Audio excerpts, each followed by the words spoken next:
Hello everyone. हम पढ़ रहे थे केमिस्ट्री क्लास 9th का chapter number 4 structure of atom. और आज हमें इसके शॉर्ट क्वेश्चन आंसर्स से स्टार्ट करना है। ये फर्स्ट पार्ट के शॉर्ट क्वेश्चन आंसर्स हैं, ठीक है। सो स्टार्ट करते हैं। फर्स्ट क्वेश्चन है, विच सब atomic particle is not present in an ordinary hydrogen atom. तो जो हाइड्रोजन का एक एटम होता है वो बहुत ही छोटा होता है, ठीक है। तो उसमें क्या होता है, जो एक ऑर्डिनरी एटम होता है उसमें कोई न्यूट्रॉन प्रेजेंट नहीं होता, ठीक है। वहाँ पे न्यूक्लियस में सिर्फ एक प्रोटॉन प्रेजेंट होता है, कोई न्यूक्लियस नहीं होता। सो फर्स्ट का हमारा आंसर है neutrons. Neutrons are not present in a hydrogen atom. Second, name the scientist who describe the arrangement of electrons in an atom. So वो कौन से साइंटिस्ट थे जिन्होंने एटम के अंदर इलेक्ट्रॉन्स की रिप्रेजेंटेशन दिखाई थी? वो थे जे थॉम्सन, ठीक है। जे थॉम्सन ने ही फर्स्ट मॉडल दिया था इलेक्ट्रॉन का। Next, what is the maximum number of electrons which can be accommodated in K shell? Next है L shell, नेक्स्ट है M और नेक्स्ट है N। मतलब 3, 4, 5, 6 में हमसे K, L, M और N shell कितने मैक्सिमम इलेक्ट्रॉन्स अकोमोडेट कर सकते हैं वो पूछा है।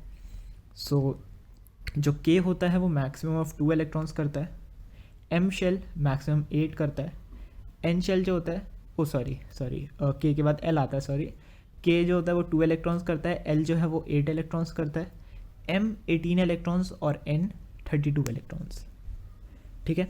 हमारे पास फॉर्मूला होता है एक 2n², जहाँ पे n हमारा शेल होता है। फर्स्ट शेल के लिए हम n की जगह 1 रख देंगे तो 2 आएगा, सेकंड के लिए हम n की जगह 2 रख देंगे तो 8 आएगा, थर्ड के लिए n की जगह 3 रखेंगे तो 18, 32 एंड सो ऑन, ठीक है।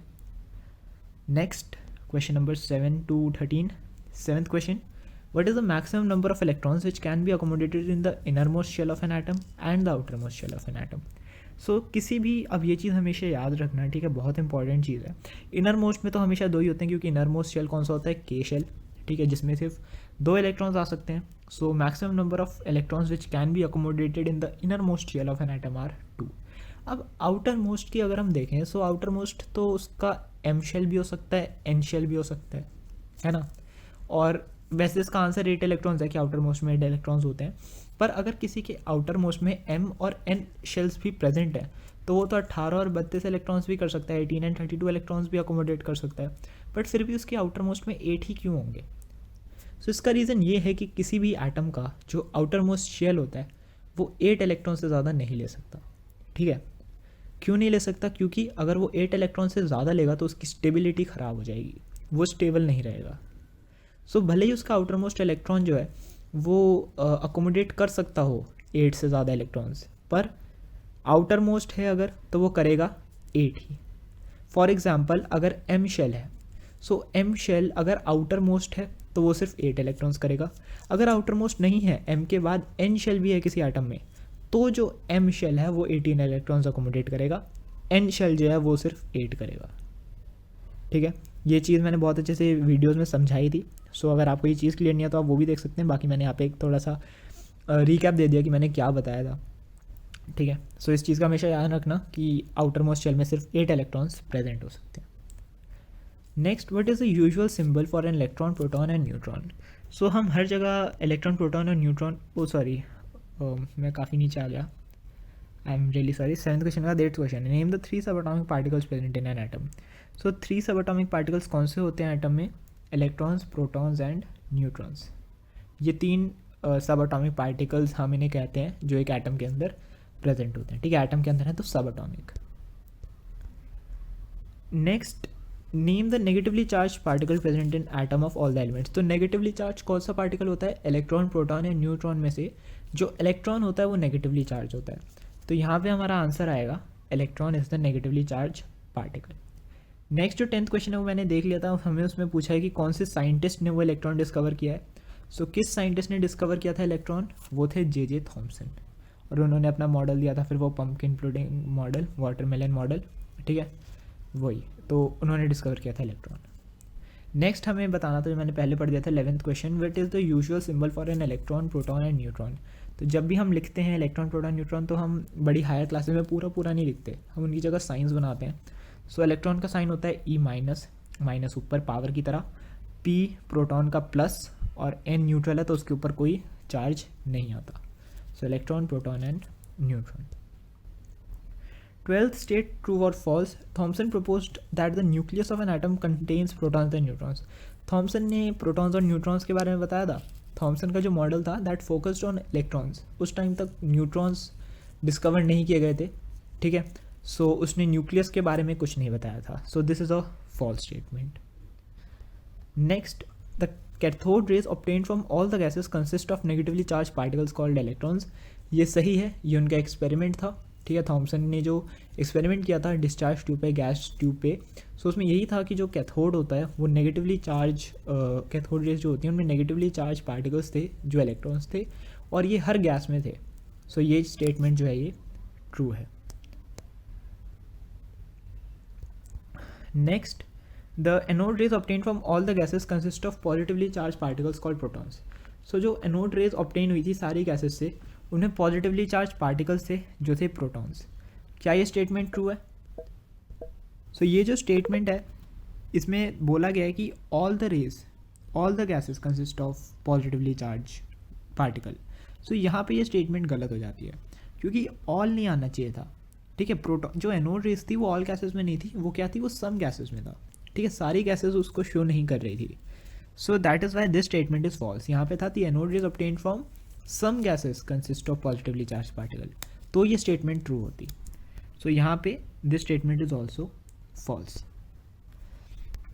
13th question, name the central part of an atom where protons and neutrons are held together. Central part उस एटम का जहाँ पे प्रोटॉन्स और न्यूट्रॉन्स एक साथ होते हैं उसको हम क्या कहते हैं? That part is called nucleus. ठीक है, न्यूक्लियस के अराउंड ही इलेक्ट्रॉन्स रिवॉल्व करते हैं, और न्यूक्लियस के अराउंड जब वो रिवॉल्व करते हैं तो जो न्यूक्लियस के अंदर सब एटॉमिक पार्टिकल्स प्रेजेंट हैं वो होते हैं प्रोटॉन्स एंड न्यूट्रॉन्स. ठीक है, वो एक साथ रहते हैं वहाँ पे. नेक्स्ट सेट आता है 14 to 21. What are the various letters use by Bohr to represent the electron shells in an atom. So Bohr ने 4 लेटर्स का यूज़ किया था शेल को रिप्रेजेंट करने के लिए. That were K, L, M and N. ठीक है, जो हम देखते हैं K shell, L shell, M shell and N shell. Next, name the particles which actually determine the mass of an atom. So कौन से वो पार्टिकल्स होते हैं जो किसी भी एटम का मास बताते हैं. So its mass is determined by protons and neutrons. ठीक है, किसी भी एक एटम का मास प्रोटॉन्स और न्यूट्रॉन्स बताते हैं. इलेक्ट्रॉन्स का मास में कोई रोल नहीं होता.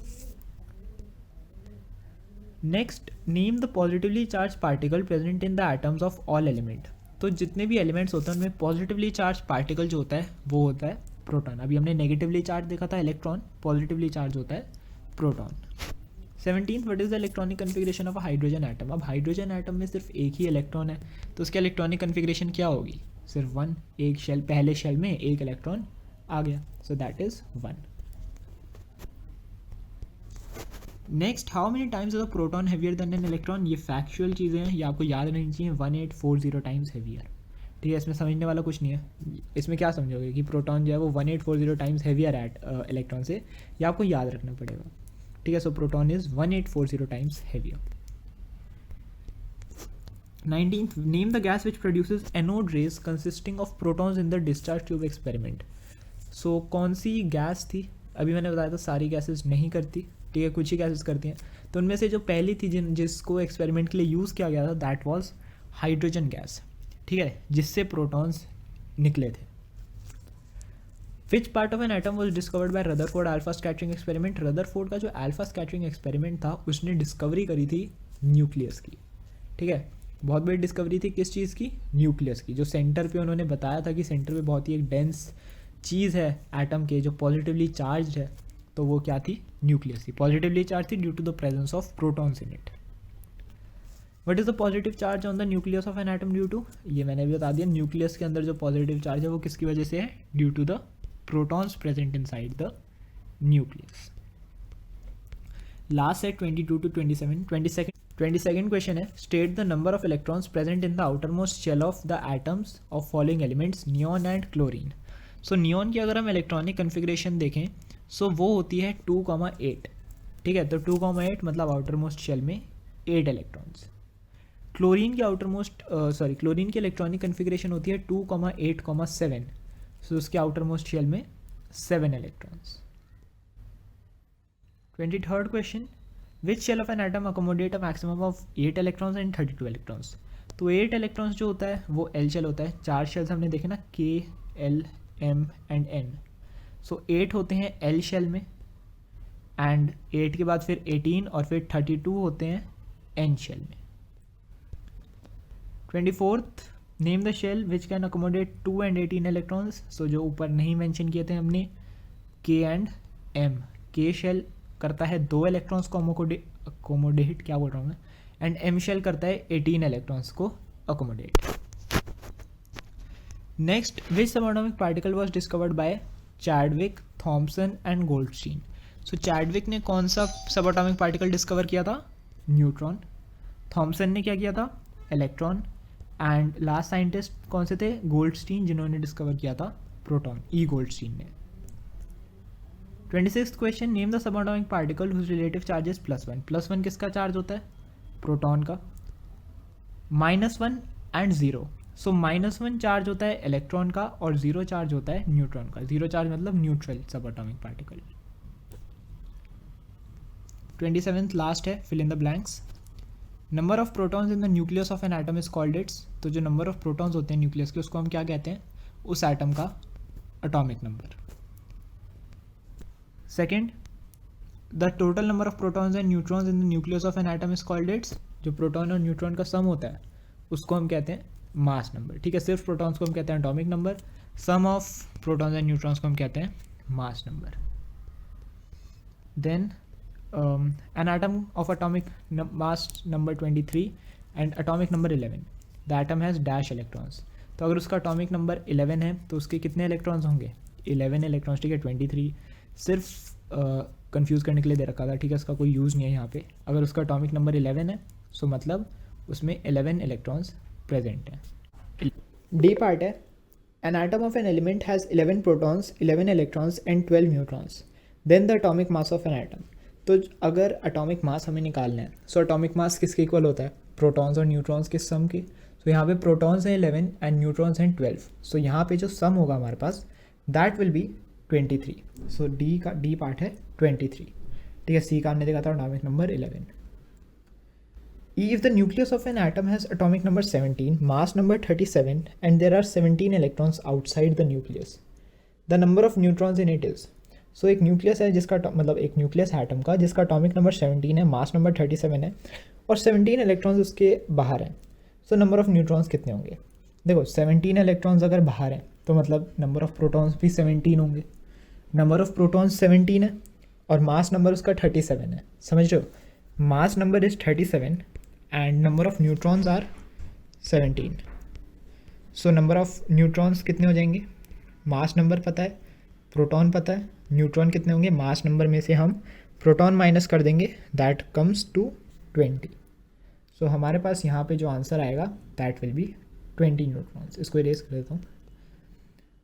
जो आंसर हमारे पास आएगा दैट विल बी 20 न्यूट्रॉन्स यहाँ पे हमारे पास प्रेजेंट है। Next, almost all the mass of an atom is concentrated in a small region of space called. So कौन सी वो स्पेस होती है जहाँ पे ऑलमोस्ट सारा मास एटम का प्रेजेंट होता है? That is nucleus. सो ये हमारा आंसर आएगा यहाँ पे nucleus. Next, G part, cathode rays are a beam of fast moving. Cathode rays क्या होती हैं? Fast moving electrons. Anode rays fast moving protons. ठीक है, कैथोड रेज इलेक्ट्रॉन्स होती हैं, एनोड रेज प्रोटॉन्स होती हैं। Next, the anode raise obtained from hydrogen gas consist of particles called. तो जो भी एनोड रेज होती हैं उनमें हाइड्रोजन गैस की, तो वो कौन से पार्टिकल्स कंटेन करती है? दैट इज़ प्रोटॉन्स, क्योंकि जो हाइड्रोजन होता है वो पॉजिटिवली चार्ज होता है। सो उसमें सिर्फ प्रोटॉन्स प्रेजेंट होते हैं। Next, the maximum number of electrons that can be accommodated in L shell. So L shell में हम मैक्सिमम कितने इलेक्ट्रॉन्स अकोमोडेट कर सकते हैं? That is 8। ठीक है, 4 शेल्स हमने देखे, K, L, M and N. So K में 2 हो गए, एल में 8, एम में 18 एंड एन में 32। सो एल में हम कर सकते हैं मैक्सिमम 8 इलेक्ट्रॉन्स। नेक्स्ट में शायद हमसे एम शेल का पूछा है, the maximum number of electrons that can go into M shell. So उसका हम आंसर क्या लिखेंगे एम के लिए? 18 electrons. Next, the sub atomic particle not present in hydrogen atom is, so कौन सा पार्टिकल प्रेजेंट नहीं होता हाइड्रोजन में, वो है न्यूट्रॉन। ठीक है, फर्स्ट क्वेश्चन भी यही था इस जो हमने वीडियो स्टार्ट करी थी। And last, the electron has dash charge, the proton has dash charge and neutron has dash charge. So electron का क्या चार्ज होता है, नेगेटिव। प्रोटॉन का क्या चार्ज होता है, पॉजिटिव। और न्यूक्लियस में no charge, so nucleus has no charge. ठीक है, इसके साथ हमने इसके शॉर्ट क्वेश्चन आंसर्स कंप्लीट कर लिए हैं। नेक्स्ट वीडियो में हम इसके शॉर्ट क्वेश्चन आंसर्स स्टार्ट कर देंगे।